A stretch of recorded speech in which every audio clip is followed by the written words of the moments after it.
Welcome to the Expressoul Health and Wellness Podcast. In each episode, you'll learn from experts about the best practices and technologies to live a happier, healthier, and hopefully a longer life. Here is your host, Claudia Erdenola. Welcome to Expressoul Health and Wellness Podcast. My name is Claudia Erdenola. I am a professional engineer with a passion for health and wellness. Every week, I bring experts on different areas of the health and wellness, and with them, you and I will learn better ways to take care of our health, live longer, live happier, and express ourselves to the joy and perfection which we were created. Today's episode was brought to you by Expressoul Coffee. Expressoul Coffee is the brand of coffee that I created with your health in mind. Why to settle for those commercial, massively produced available coffees on the market when you can have the purest, most delicious coffee that is good for you? And I'm gonna tell you why it's good for you. This coffee is authentic coffee because I know where the coffees come from. I work directly with the coffee growers, little farmers that understand the value of the nature and every single element to give nutrition, to give the elements that the coffee plant needs to nurture every single of those beans that finally get here. Those are coffee plants that grow in volcanic soils, so they absorb all of the nutrients, all of the antioxidants that finally you gonna get in every cup. So this is organic sauna. I have a signature blend that I call Activate or Actívate in Spanish. And I have the Colombian Gourmet. And this one is very special. It's called Alma, which means soul.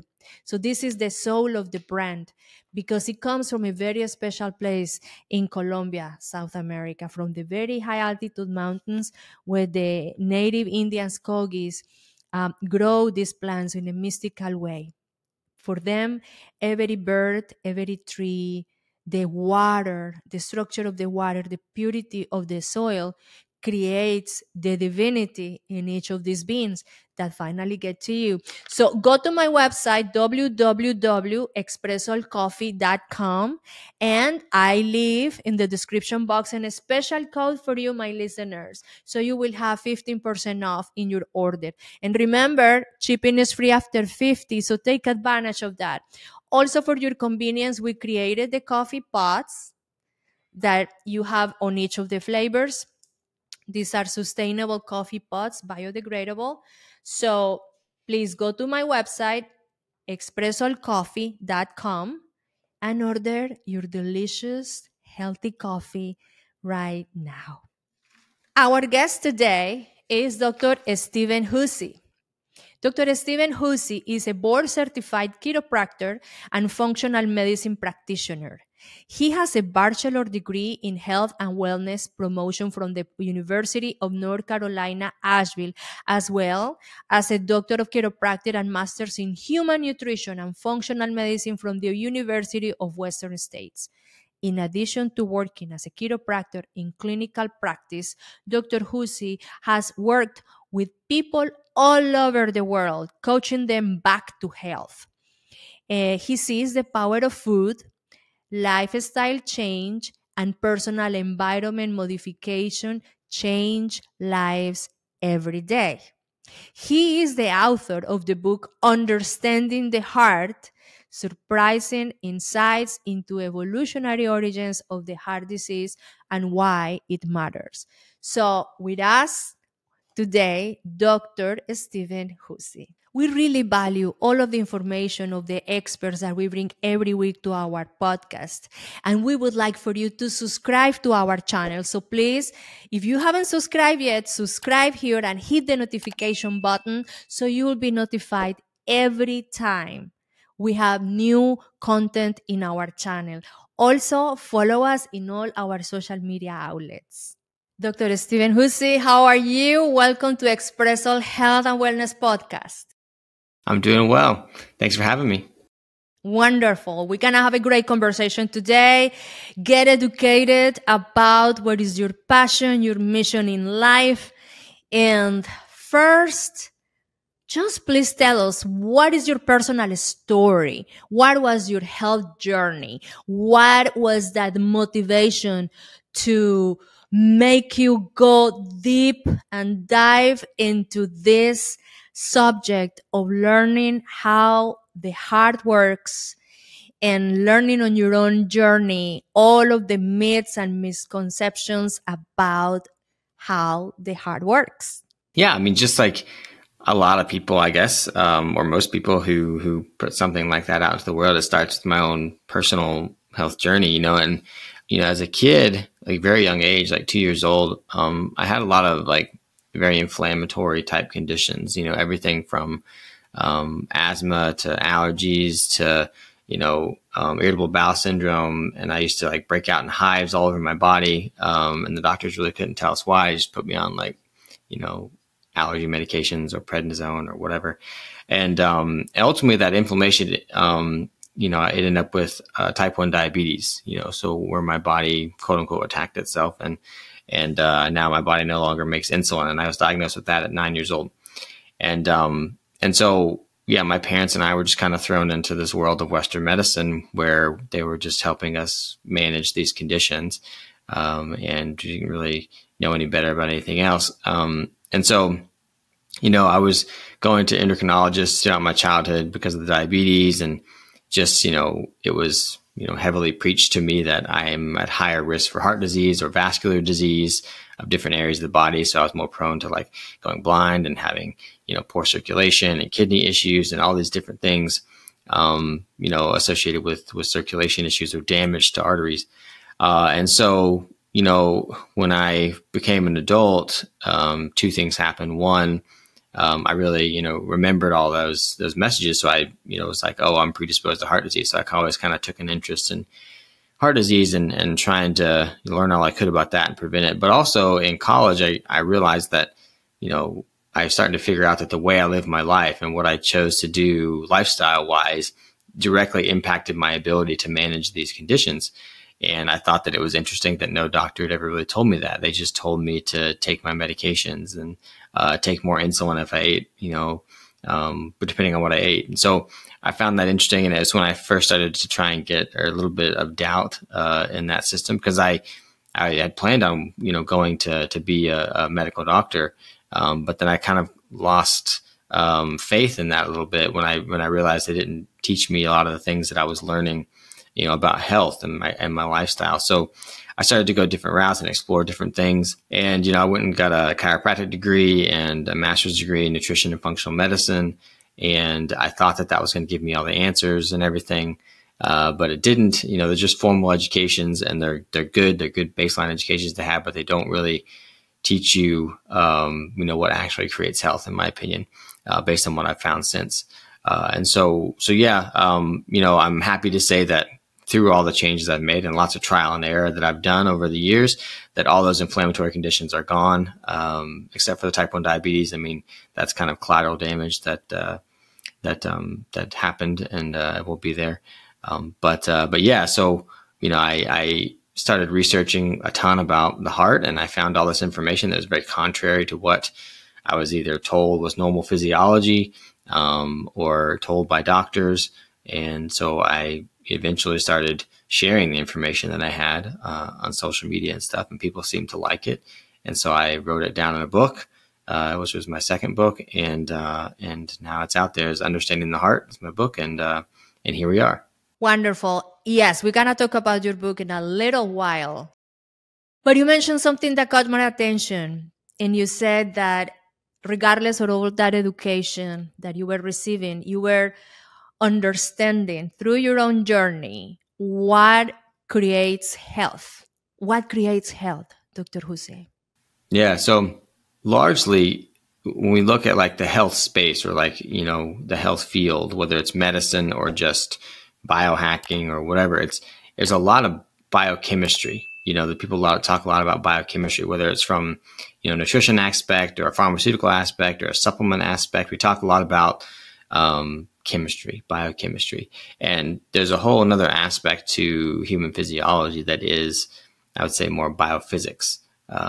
So we're talking about light and magnetism and electricity and things like that. And those aspects of life, not just humans, but of life in general, and how life works. And so we have to pay attention to those things as well. But I started to learn, early on, it was mainly diet and exercise focus. I mean, that's the main message you get about health is diet and exercise is what makes health. And that is part of it, but it's definitely not the biggest part of it. And so, eventually or initially it started as, me just making better diet changes. And I found that it was easier to control blood sugars for me as a type 1 diabetic. And that the more active I was, the better I felt, but also the easier it was to control blood sugars. And so it was just that's how the experiment started for me.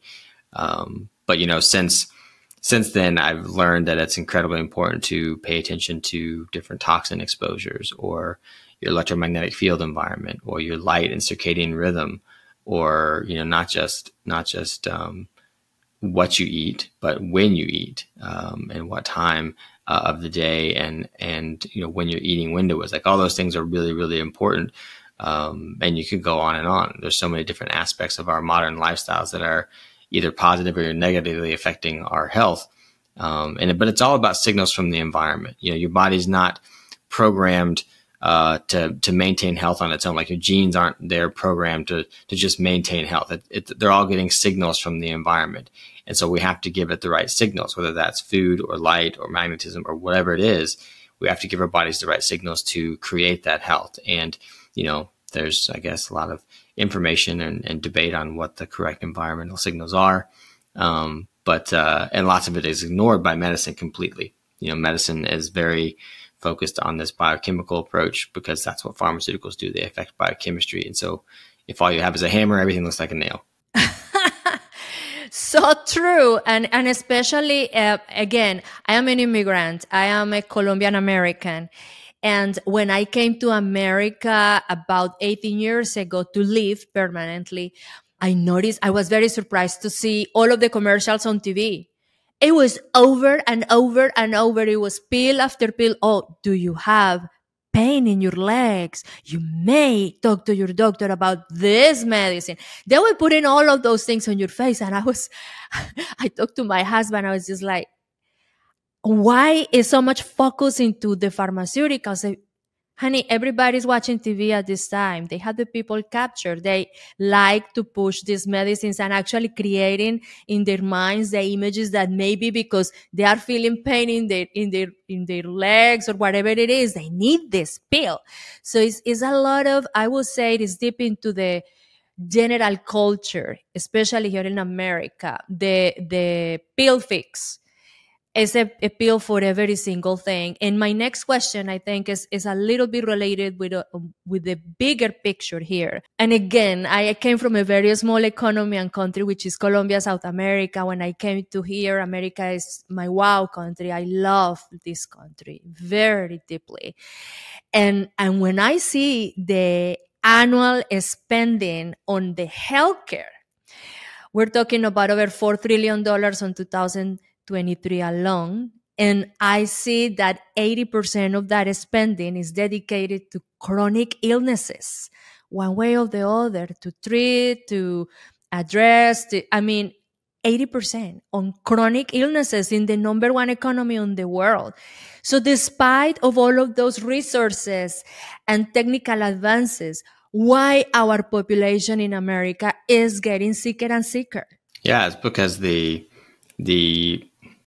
methods that we're using are not effective, right? So it may be very money generating as far as pharmaceutical companies and hospital systems and insurance companies. Like, that's kind of the trifecta that the money gets passed around between. So maybe that system may be very profitable for those players there, but it's not very effective for creating health. And so, it's more a sick system than a healthcare system. Right. Yeah. It's waiting for people to get sick and then treating their symptoms, for the most part with with drugs, which are never going to create health. They're only going to, like, you can't really go force the body to do something different without having an effect somewhere else. Like, we want to give the body signals to create health on its own, for those genes to express themselves in healthy ways, rather than just wait for a symptom to happen, say it's pain or whatever, and then try and block the pain signal. We want to stop why the pain's happening. We don't just want to just block the pain signal and hope that it goes away on its own, so, and that's the idea behind a pharmaceutical, is that it just treats a symptom, of different types. And then it never really focuses on the underlying problem. So then you get repeat customers, like as far as the healthcare system goes, because you never fix their problem. So the problem is allowed to persist, even though you're blocking the system. And then they get a more serious problem later, and you have to do the next treatment and the next treatment. So people are just in and out of this healthcare system, or the sick care system, creating lots and lots of money for the system. So very profitable. And if you look at those systems, you could choose to say, well, those players, those hospital systems and pharmaceutical companies are just, trying to make money, just like anybody in a capitalist society. We're trying to make money because that's how we buy our livelihood and we buy the things we need. And so the company's just looking out for their bottom line. However, you look at how they look out for their bottom line sometimes, and it does seem quite nefarious, or at least negligent, as far as like, they see what their products are doing and how it's not fixing and how it's treating people, and they don't make changes. And so that can seem kind of, not the best behavior as far as companies are concerned. But that's just kind of the system that's just the system that everybody's kind of set up in. And so unless we consumers, which are the patients, demand a better product and stop feeding that system, then it's just going to perpetuate itself, So that's just how the system is set up. Seems to me, and again, this is my observation. I come from outside, from another country. When I see what happens in how they push into this system that is really treating like the superficial manifestations of the illness. And that's why the pharmaceuticals, you're right, they created a repeat, like a constant patient that is going to be there on over and over and over again, and not the cause. I can see that the focus is more into treat the disease when it's there, but not finding out what's happening. What is the prevention part? So I said, because I have been also a user of the system, of the healthcare system here in the US, acute care is excellent. I mean, fixing the broken, hey, best. You go to emergency room, they know how to do that. Broken bone. I mean, I live in a farm. I saw this all the time. Fix what is broken. But in terms of prevention, I think our health system it falls short. And then I really think is when all of these spaces, like our podcast, is about prevention, empowering people to stay healthy. What you can do from your own end, from your own house, with your family, in your power, to keep yourself healthy, prevent it yourself for other diseases to happen. So as you say, you start sharing your stories, you start sharing on social media, people start listening. You know why? Because there is a lot of value into information that it works. It works for you and for many others. It worked for me. So I would say that is the value of all of these channels. In your opinion, do you think that sharing this information with audience, people that are driving right now, listening our podcast, they're listening your story, they start relating to that and understanding that there is more that we can have in a 4-minute appointment with a doctor on a traditional healthcare system in America. Yeah, so that's how we create the change. If people don't know there's another option, then people are trained from a very young age that you get some sort of illness or symptom and it bothers you enough that you go to the doctor and the doctor has the solution for you. And unfortunately that's not always the case, and the solutions they have are not always the best. And so unless we educate people on different ways and how to take care of themselves and how to prevent these things from happening in the first place, then we're never going to change the system. If we keep waiting till symptoms happen and then relying on a system that doesn't really fix those symptoms, but it's the only one we have, then we keep putting money into that system. We keep it alive, right? If everyone, today decided that they hated the way that McDonald's made hamburgers, and they just didn't buy them anymore, guess what McDonald's would do? They would change the way they make hamburgers. Absolutely. And they would try and find a way that they could sell them again. And so that's exactly what it's like. The healthcare system is a business just like McDonald's. If the people demanded a better product and they stopped feeding the system with money, then they'll change. They will change. So people have the power. We can step back and be so angry at doctors and insurance companies and pharmaceutical companies, or we can just make other decisions, keep ourselves healthy and stay out of that system as much as we can. And that will cost them money and they'll change. But we have to do so on a very grand scale because there's a lot of pull, a lot of money in that system that they can use. So on marketing and things like that, like you're talking about these commercials and stuff. So it would take a lot of people to do that. I know, but especially for us consumers, I think it's a lot of responsibility from our end to not only get informed, very well informed. We have devices that walk with us, live with us, literally. We have our phones that we manage offices, work, family, and everything else related through our phones. Information is our fingertips. So I think it's just empowering the people to look for the information and take action, because it's not only listening podcasts and information that can be very useful if you don't practice. I mean, it's very little changes, but one after another one can be, life changing for many people. So my question to you, the next one, I hear, and this is, part of, I think, what you were mentioning, a lot of misunderstandings and things that you learn during your times of education, receiving all of this very nice education, but also learning that some of the systems don't work exactly as they were teaching you. So one of the misunderstandings, and people in the public talk about it, is cholesterol.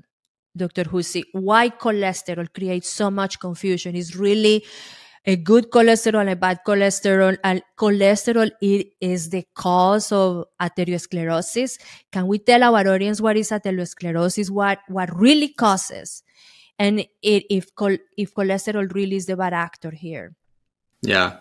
So this idea, so back in the 1950s, after World War II, heart disease was on the rise. Before that, prior to that, like in the early 1900s all the way to the 20s, like heart disease wasn't really that prevalent of a thing. There wasn't an American Heart Association. There wasn't any of that. The field of cardiology was very small. And then after World War II, heart disease was rising in prevalence, and President Eisenhower had a heart attack. And so, scientists out there were trying to find a reason for this. They were trying to figure out what's causing heart disease and trying to figure out what causes heart attacks. And so this one scientist named Ancel Keys came up with this theory based on some unsound science, I would say, that the higher amount of saturated fat and cholesterol in your diet that you ate, that the more heart disease you have, that cholesterol would accumulate on the lining of the arteries.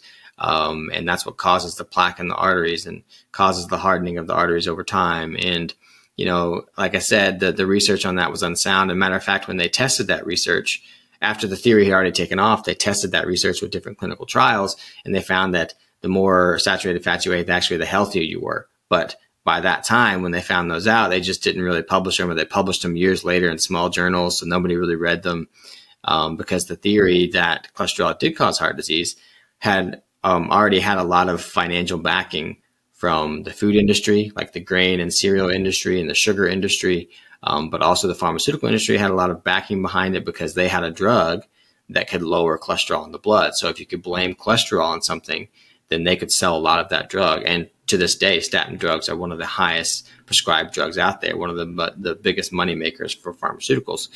This theory has stuck because there's been a lot of financial backing behind it. But in reality, that's not what causes heart disease. Cholesterol. There's no situation where one molecule in the body can cause a complex chronic condition, but also there's no evidence that there's no any instance in time where cholesterol just says, okay, I'm going to go get into the lining of the artery and just stay there because that's what I do. That just doesn't happen. There always has to be something happening before that. But even if you look at and you analyze atherosclerosis, which is, when there's clotting tissue on the lining of the artery, when you analyze that, that's what it is. It's clotting tissue. It's not an accumulation of cholesterol. So when we analyze it, there's very little cholesterol present, because when a clot happens, whatever else is around sometimes gets caught up in it. So if there's cholesterol around, it can get caught up in it. But it's when the body decides to put clotting tissue on the lining of the artery. So it's similar to like if you cut your skin and you're bleeding, then your body forms a scab. It forms a clot, right? So that bleeding stops. And it's the same kind of thing. If you get damage to the lining of the artery from various things that cause inflammation and oxidative stress and damage to the lining of the artery, then your body has to repair that.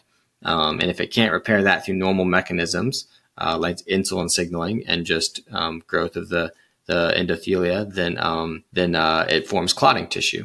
And that's what atherosclerosis is. It's when the body forms clotting tissue on the lining of the artery. Sometimes, cholesterol could contribute if there's a lot of cholesterol and it becomes damaged.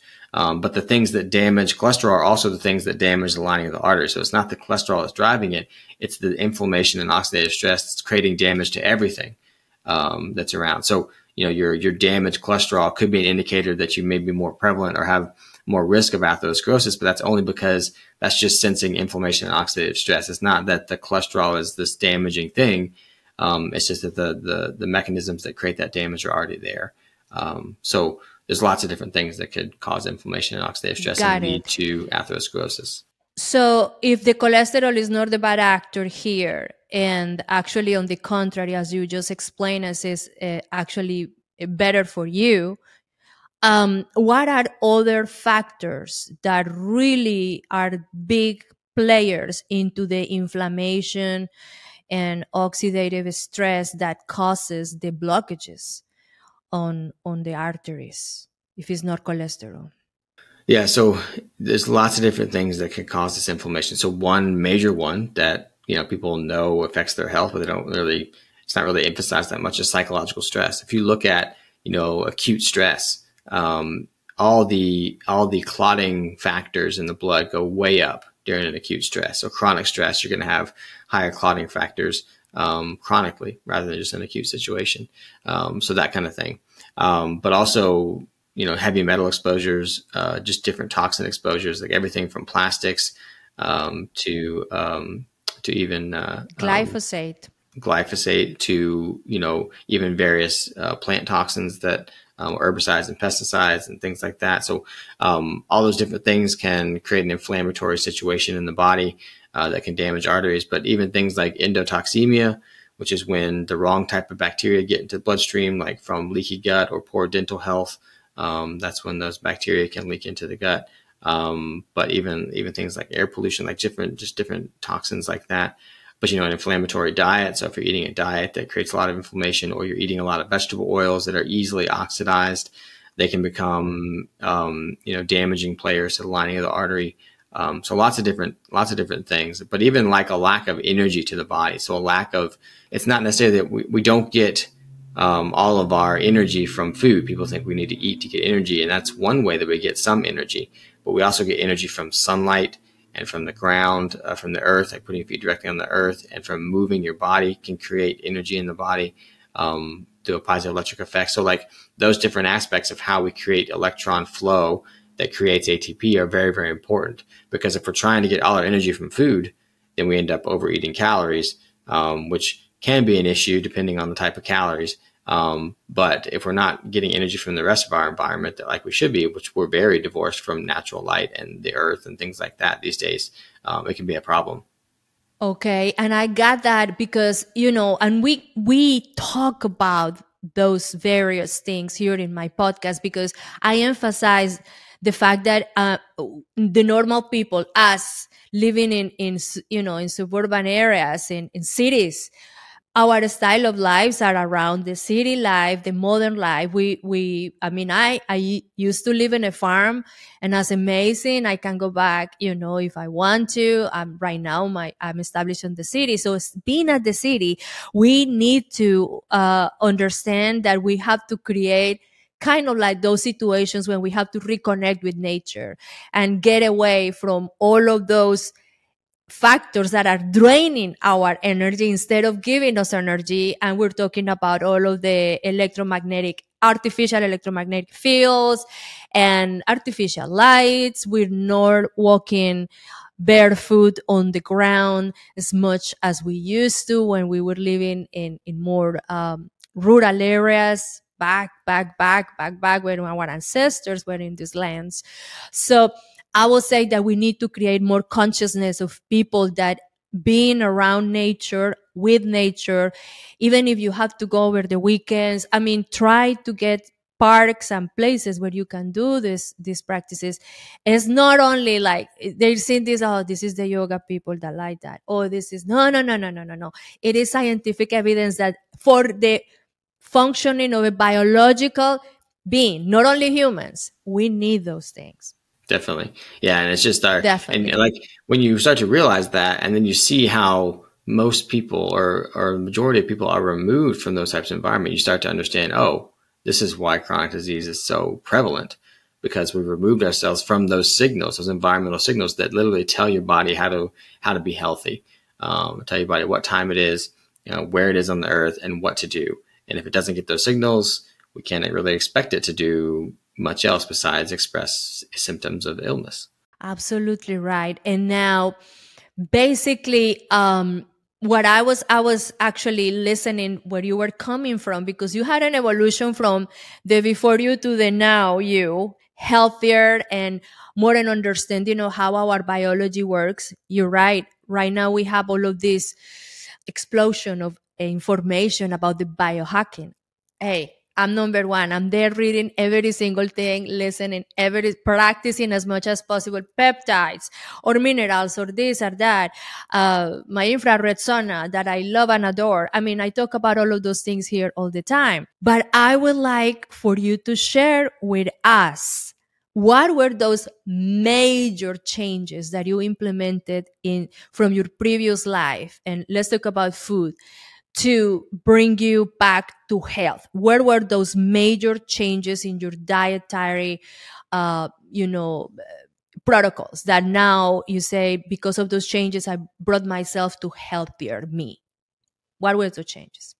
The major one, and the one that I think that most people can do, and because there's all these diet factions out there. There's people that say, oh, carnivore or paleo or keto or vegan, or there's all these different things. And the most important thing for people to understand is that you don't need to be in any certain faction. And there's some that they're better than others, I would say. But the most important thing is to eat whole foods. Even like, I don't advocate a plant-based diet. I don't think anybody should eat a plant-based diet or a plant-only diet. But, if people do see improvements on those types of diets, because they go from a standard American diet full of processed foods to whole foods, right? And so you have to focus on that. If you remove things like vegetable oils and grains and processed sugars and added sugars and things, then that's probably 75% of the battle. Like, just remove those toxic foods, those foods that are pretty much alien to our body. Our body doesn't know how to get information or nutrients from those types of foods, those processed foods. And you just start eating whole foods, that you prepare yourself in your kitchen, and you stop adding these toxic ingredients or eating things with toxic ingredients. And then I would say, focus more on animal foods, because those are they have more nutrients that we can absorb as humans based on our digestive system.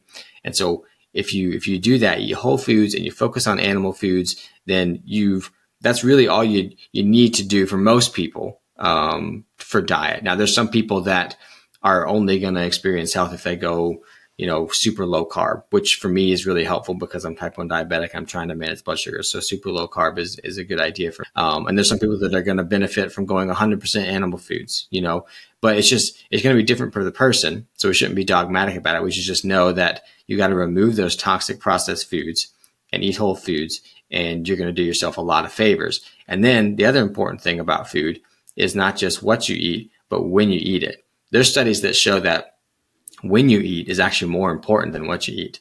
There's studies that show in mice and in humans that they didn't change what they ate at all. They ate, however many calories and whatever type of calories they were, but all they did was change the eating window, and that earlier in the day, so eating earlier in the day, so like within 30 minutes of waking, and then 12 hours or less from then, you close that window. So you don't eat, 3-4 hours prior to bedtime. Just doing that had huge impacts on metabolic health. And so I would also argue that what you eat is important as well. And if you do that, you're going to get even more benefits. But there's studies that show that just when you eat is really, really important. So everybody talks about intermittent fasting, which is really important. But oftentimes people will do the fasting later in the day, where I feel like they should do it earlier in the day. I think that's a little better. And everybody's got, they're going to meet them where they can. Like if later in the day is going to be what they start with, that's great. But we try and shift that to earlier in the day eventually. That 8 to 12 hour window earlier in the day. So just those types of changes are things that I was able to figure out, especially as a type 1. I figured out that it was easier to eat earlier in the day, because if I ate later in the day and then I went to sleep, then I couldn't manage blood sugars. I couldn't figure out what it was doing at night because I was asleep. So for me, it was just easier to eat earlier in the day, so that the food, when I was digesting it and it was hitting my bloodstream, I was awake to manage whatever was happening. But I've since found out that that's better for most people. So yeah, that was a big one as far as foods go. But it was just, a lot of trial and error with different foods and with different ways of eating, because I went through, lots of different ways of eating, and I've settled on a very high animal foods diet with vegetables in season. And that's what I do now. Wonderful. I hear in one of your interviews that you shared that you were totally carnivore for a couple years, and that really took away a lot of your chronic inflammation and a lot of problems that you had because of your diabetes. But then when you start implementing some other foods that you wanted to give your microbiome a little bit more variation and stuff, you notice that you were already healed, so you were more tolerant to implementing those new foods. I thought that was very interesting. I was like fully carnivore for probably 1.5, 2 years, somewhere in there. And it was the first time in my life where I felt like I had no digestive issues, because my digestive issues had gotten way better when I changed diet otherwise. And it was almost non-existent, but it was still there. But when I went carnivore, it completely went away. It was the first time I didn't even know what it was like to not have digestive issues until then. And then, I did that for a while. And then, I slowly started implementing, some, plant foods back in. And I noticed that, I've been fine since I did that. Like I still don't have any digestive issues. It's almost like I allowed my gut to heal with that carnivore diet by removing, not just plant toxins, but also different light environments stored in plant foods, or different types of pesticides or things that may be sprayed on plant foods, even though I eat organic. But those types of things, removing those and allowing my gut to heal, helped it so that it could tolerate those things in the appropriate amounts after it did heal. Similar at my journey with the carnivore diet, because you're talking about a 9.5-year vegetarian. Oh my God. And then I'm a professional engineer, and I had a contract. It was in a very remote area, connecting 2 cities with a major highway. And because we have a remote area, we're basically open a new road. We didn't have any places to get a good source of food. So I was eating rice and plantains and occasionally beans. That was all that I was eating during the day. I get malnutrition. And then when I went to the doctor, he said, wonderful, I see your test results here, Claudia, had a solution for you. I said, really? I was waiting for him to give me pills or whatever. You have to eat meat again. So since I started eating meat again, all of those problems went away. And I was on a carnivore diet for about probably full time, with my husband, about a year. Now he trimmed and he lose a lot of the visceral fat, and we get more in shape. It was wonderful. And now it's perfect, because now we can implement some other, I like, for example, sprouted broccoli sprouts, and I mix with some fermented vegetables. No carbs or low carbs is best for us. Window of time 16, 18 4, 18.5, 18.6. We do variations on the windows of time for eating, but normally nor anything after 5:30 p.m. is the kitchen is closed, which is easier for me. But those things make a big change in our diets, and we can attest of that. So what you're saying is totally valid, and I think is as important what we eat at the time that we eat. We are accustomed to eat too much too often, and that's not a good thing. And another thing that it was amazing is that by eating the animal foods, the satiety, I mean, amazing. You trim your body, you get healthy, you get in better shape, eating until you feel full. Instead of like, oh my God, I'm still hungry, but I already eat my 1,500 calories. Oh my gosh, I'm hungry. That's torture, and that's not sustainable. I mean, I live in a farm, and none of my animals like to be hungry. I can tell you that. Naturally, humans and biological beings don't like to be hungry. You want to eat until you feel that you satisfies your hunger and your systems, but you have to satisfy it with appropriate food. So thank you for that. I think it was very valid. So now let's talk about something that really intrigues me, because I want to get more into your book. And I think this is something that I want my audience to pay attention, because if you have the opportunity to read this book, I think it would be amazing. It is called Understanding the Heart, Surprising Insights into the Evolutionary Origins of Heart Disease and Why It Matters. So you went into a very great deal of investigating and getting deep into how the heart works. We talked about this before with Dr. Tom Cowan. You may know him. He talked about the heart not being a pump, which I can understand that, and in how the whole system in with our little vessels, arteries, and veins work in compass with the heart to move the blood all around the body.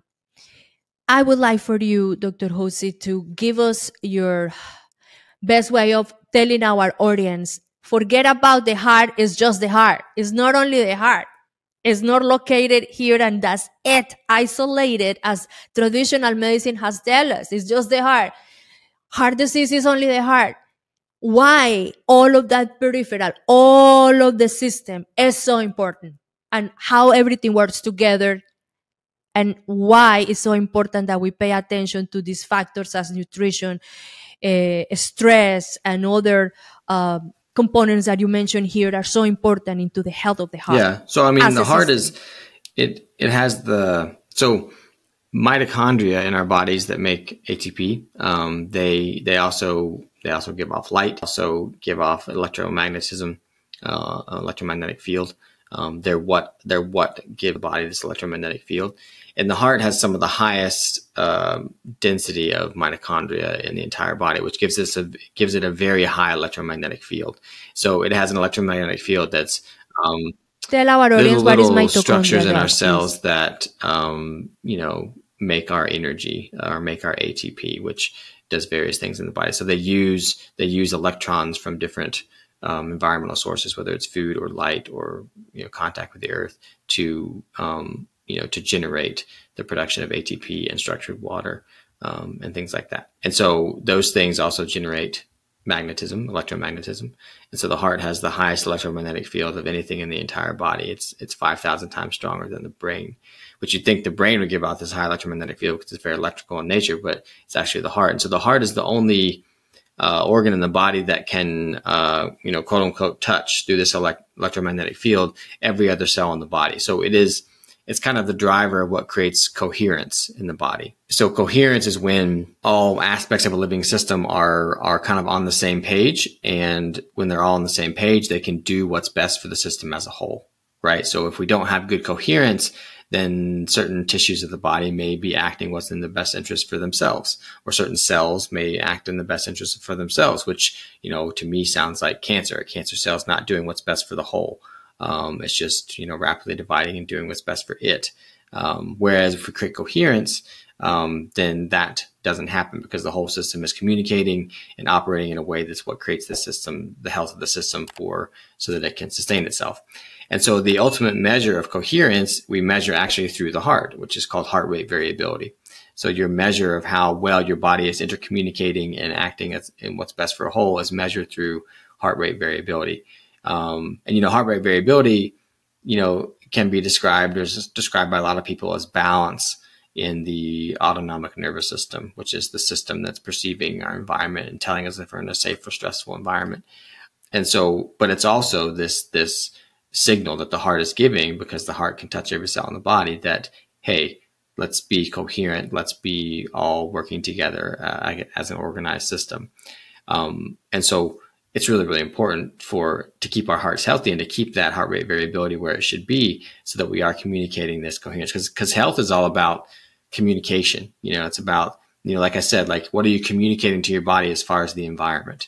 Is that health of your heart communicating to the body to work as one cohesive unit? Are the cells able to intercommunicate with each other? Because even if there's a cell right next to a cell, but it can't communicate with it, it thinks it's on its own, right? So it's all about maintaining that communication between different aspects of our physical system that we call a living thing.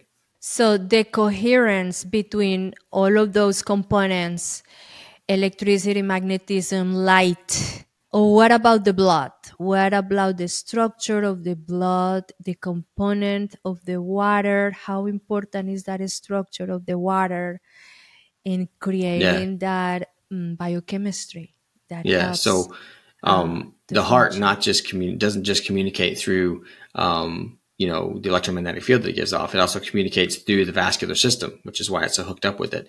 So it can send signals through it, because the blood is electrolyte rich, so it's very conductive, right? So it can send those electrical signals through the fluid. But we know that electricity travels through water, right? Because if we're in a swimming pool, I say get out, because if lightning strikes the water, then it goes everywhere. So we know that it can travel that way, and the heart does the same thing. So that electrical pulse that tells the heart to contract is also being conveyed throughout the vascular system. But also, water is just unique in that it has the ability to structure itself when it gets next to a hydrophilic or water-loving surface. So if there's energy to the water, because water can hold energy, radiant energy from like the sun and the earth and things, and it gets next to a hydrophilic surface, a water-loving surface, it will actually rearrange its water molecules, or its the components of it, the molecular structure, and become what's called fourth phase water, or exclusion zone water, or structured water. And it's not solid or liquid like ice or water. It's more like a gel. So you can kind of think like Jell-O, and that's this structured water. And so since the blood is about half water, then when in the artery is a hydrophilic surface, then when the blood, or the water in the blood, gets next to the artery, it can structure itself on the lining of the artery. And that's important for two reasons. Or it's important to have healthy structured water on the lining of the artery for two reasons. One is that it protects the artery, because the reason it's called exclusion zone water is because it really keeps away anything that's not it, right? So it kind of excludes everything away from the artery wall if it's there. And then the other thing is that because of the way structured water forms, the area of structured water on the lining of the artery is very electronegative, and then it leaves a very positive area because of the hydrogen ions that were cleaved off of the water next to that. So this positive and negative next to each other, that's a battery. So that creates, we all see the positive and negative charges on the battery when we put them in something, right? So that's how a battery works, is it creates that charge separation that creates energy, that creates work. And so that's what happens in the lining of the artery. It creates that situation, and that promotes blood flow. That creates blood flow. So not only is that important for, delivering oxygen and nutrients to our tissues, but it's also very important for preventing clotting, because when there's stagnant blood or poor flowing blood, that's a situation where clotting is more likely to happen. And so creating good blood flow by maintaining this structured water on the lining of the artery is very, very important. And so the way that we do that is by getting radiant energy to the system, which again is putting your feet on the earth. It's getting sunlight exposure. It's moving your body to the point of creating heat. Those types of things are going to increase the amount of structural. It's creating mitochondrial health, because mitochondria that are healthy are producing structured water. So all those things are super important. And those are just things that are not talked about. It's all focused on cholesterol. You know, everybody talks about cholesterol and heart disease, when in reality, these things are way more important, in my opinion, as far as preventing atherosclerosis and clotting, which is what heart attacks are, and that kind of stuff. So super important. Super important. And also, you mentioned it earlier during our conversation, the importance of the light. We are beings of light. We need the sunlight, the infrared.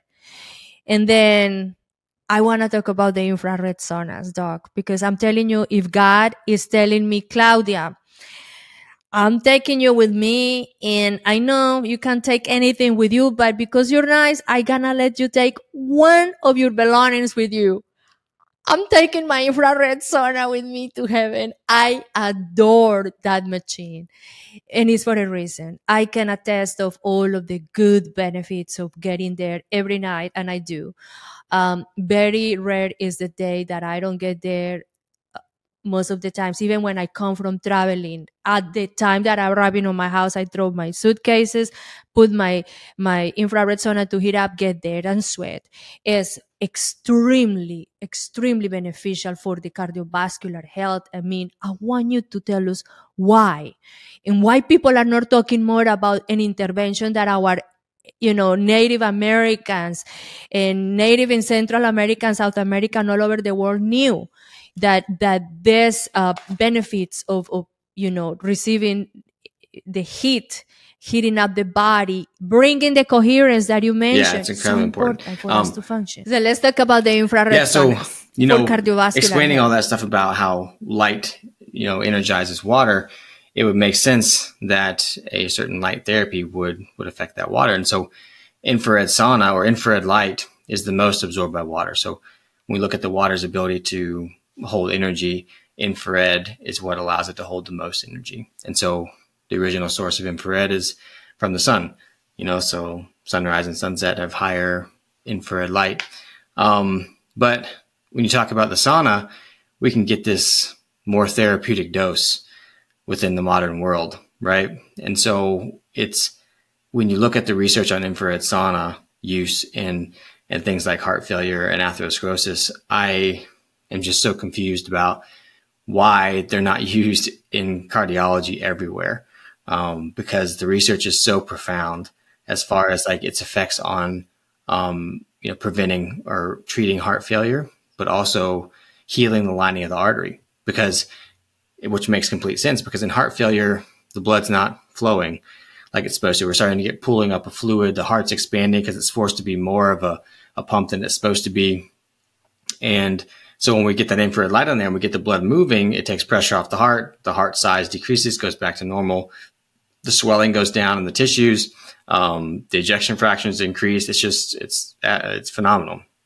And then we look at, the exclusion zone water, the structured water, protects the arteries. And so we look at the studies on infrared sauna and the artery health, and they've shown to have been able to heal the lining of the arteries and increase nitric oxide production, which is what happens when you have healthy arterial linings. You get more nitric oxide, and so it's incredibly beneficial. But not only that, heating the body in general can be a beneficial thing. That hormetic stress can give you a good response when you're making more antioxidants then, but also the detoxification effects of it, because there's lots of studies that show that when you sweat using an infrared sauna, you push out more heavy metals and things like that. You detoxify better than if you just go for a run or something like that. But just like the finished saunas where you just like the steam saunas where you just get hot, like that's beneficial too. But the infrared light is more beneficial as far as the vascular system, because it structures the water onto the lining of the arteries. So there's just, amazing benefits from infrared sauna. And it's just something that within our modern world, is really, really useful as far as like combating all the insults of the modern world. And just the fact that we're not out in that infrared light as much as we should be in the sun. I mean, if you can do that, that's always good. But if you can't, and you can, you know, take 15, 20 minutes a day and you can sit in the sauna, that's going to be huge, you know? So yeah, I can't, you know, emphasize enough how important infrared sauna use can be for health. Love it. Love it. We had here at my podcast a Dr. Riley Duncan. He's the pioneer on the clear light saunas. His company is Clear Light Saunas. And actually, I have an affiliate code here in the description box of this podcast. Anybody that wants to get one sauna can get it with my code with $600 off the price. But he was telling us, Dr. Duncan, that 30 plus years ago, when he started doing all of this research on the infrared saunas, and he started collecting a lot of data and actually supplying the saunas for clinical trials. Today, 30 years after he started his journey building these amazing machines, now we got data telling us that about 45% of the mortality rate on cardiovascular disease are prevented if you use the sauna more than 4 times a week, and 40% reduction of overall cause of death if you use the sauna 4 to 5 times in a week. I mean, it's incredible.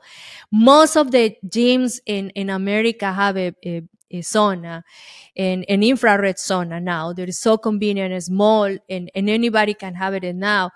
But the implications are so big, and not only for cardiovascular diseases, also for, you know, degenerative diseases and Alzheimer's and Parkinson's. And it's because of the toxification is so big. Actually, he was telling us, okay, in a protocol of losing weight, let's say people, it is a way that you can, you know, basically address to reduce the visceral fat, but you need a mechanism to move it through to the bloodstream and eliminate it.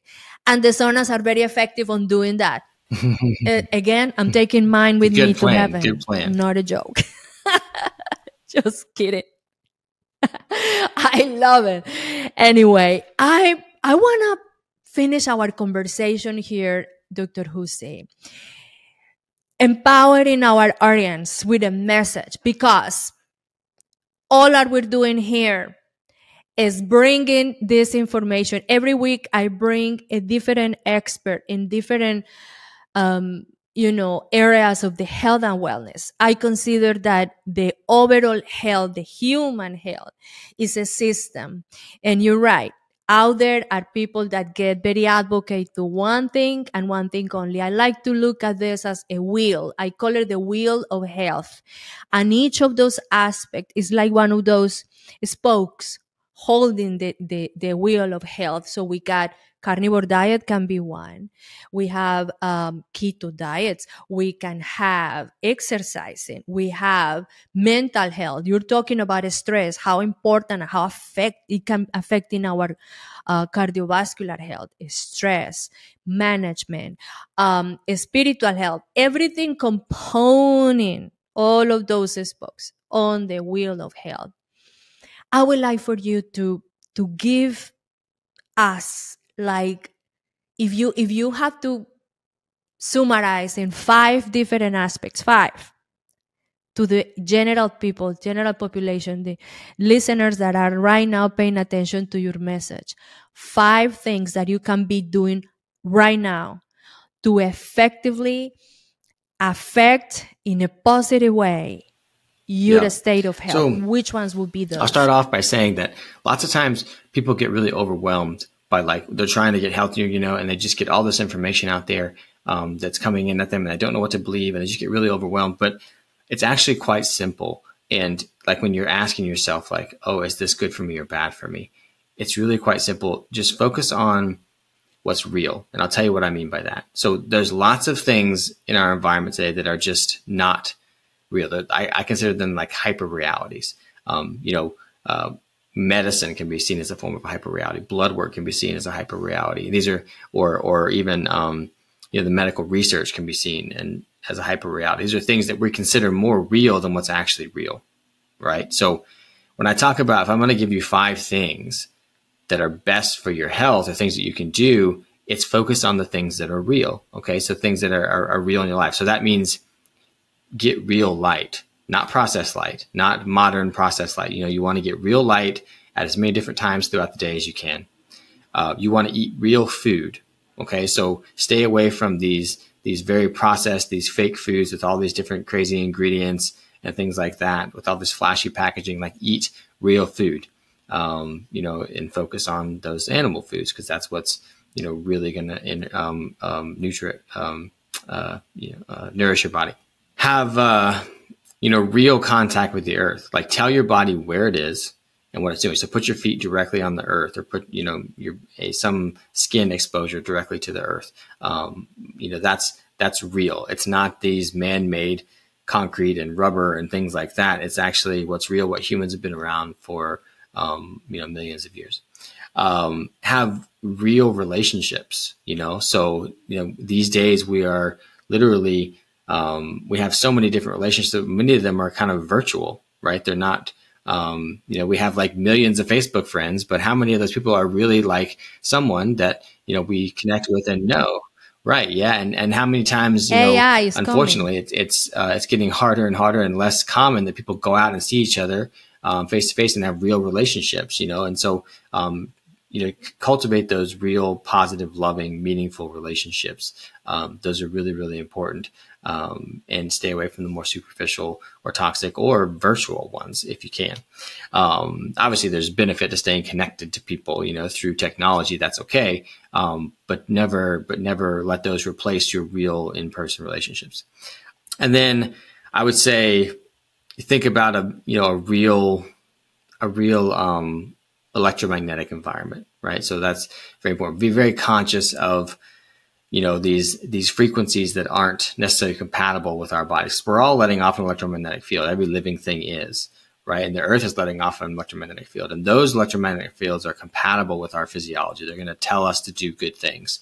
But there are these, more man-made electromagnetic fields, like the Wi-Fi and the cell phones and the radio towers and all those different things that aren't so compatible with our physiology and can scientifically prove and have negative effects on us. So as much as you can, be conscious of those and reduce exposure to those, and focus on getting real electromagnetic exposure, like from the earth, or, being in contact with other living things.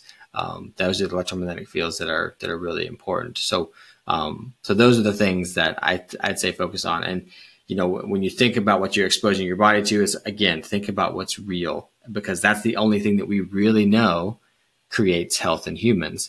And all these other man-made things and these modern day things may be more convenient, make our lives more fun or something like that, but they can have negative effects on our health, and they're not real. They're not what's been there for our physiology for millions of years.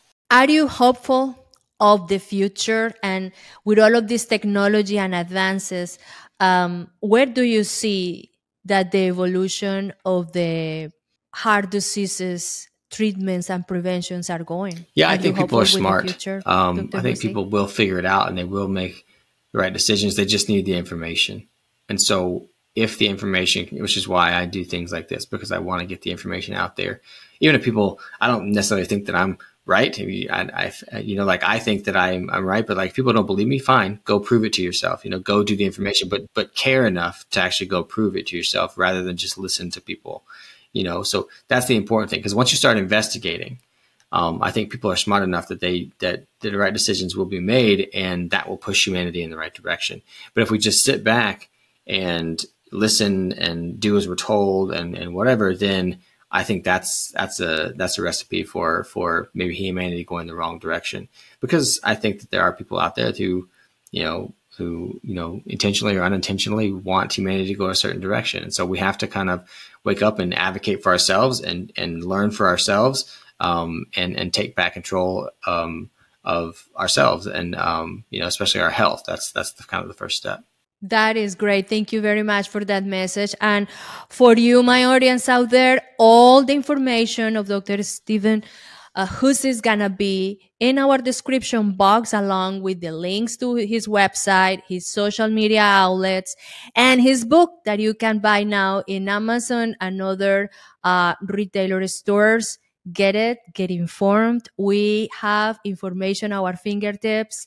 It's time to take control of our precious health, because this is the life we have, and it's our given right to live happy, longer, That's right. healthier lives. Why not?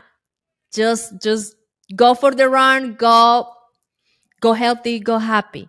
So thank you, Dr. Hussey, very much for all of your wisdom today. And I hope to have you next time in another topic. Thanks for everything that you shared with us today, and the message of hope and empowering our audience to get control of their health, their nutrition, their relationships. Real light. Get outside, people. Don't stay in your houses. Go get real sun and get in contact with nature and your loved ones. This is very important. Get whole, real food.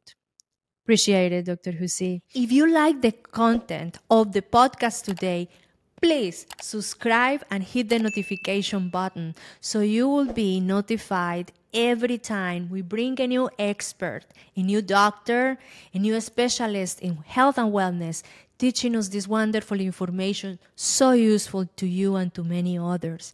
And please leave your comments below. We love to hear from you. And if you be so kind to give us a 5-star review, that really helps us, because our content will be found for many other people looking for this information in health and wellness. I want to remind you that this content is brought to you totally free of charge, and we appreciate your support. Please go to the description box and visit the links of our sponsors that really help us to keep the mission going on spreading the word on health and wellness. Thank you very much, and remember, until next time, health is wealth for the body, mind, and soul. Thank you very much for listening. And if you like the information that we shared with you today, please subscribe to the Expressoul Health and Wellness podcast and follow us in the social media outlets of your choice. Until next time, please remember, health is wealth for the body, mind, and soul.